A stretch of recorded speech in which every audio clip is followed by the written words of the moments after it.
Hey, Music City kids, it's good to see you again. I've got another really fun craft for us today.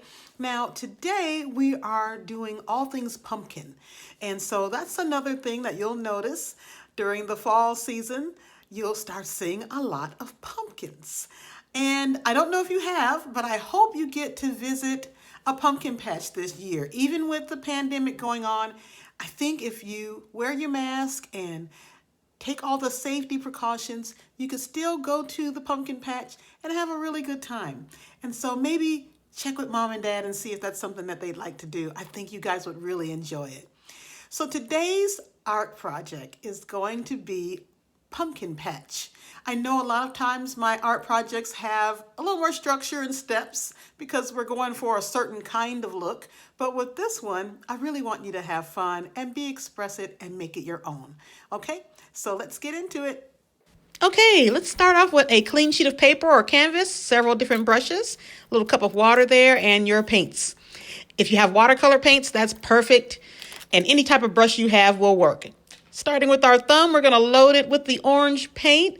And there's our first pumpkin. All right, just add as many pumpkins as you would like.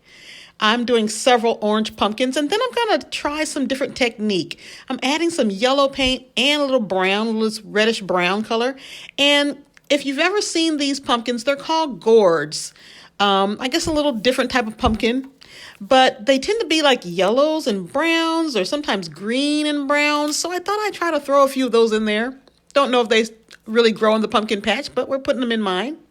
I want you to be expressive. Try some different things out, okay?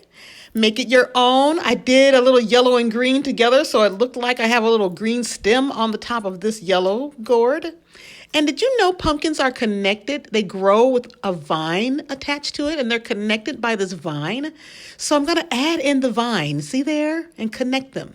Now, I want my background to be a beautiful fall colored sky. So I'm going to start with some orange. I watered it down really good to give me a thinner effect. And I'm adding yellows and orange for a beautiful sunset. And you know how the sunset gradually takes over the sky and there's like a little bit of blue left? I think I'm going to go back in and add some blue kind of to give that effect of like the blue sky, daytime sky is fading out and the sunset is setting in. And then I just went in and filled in some different other little vines and bushes or things in my garden, in my pumpkin patch. And there you have it. Back to you, Tamara.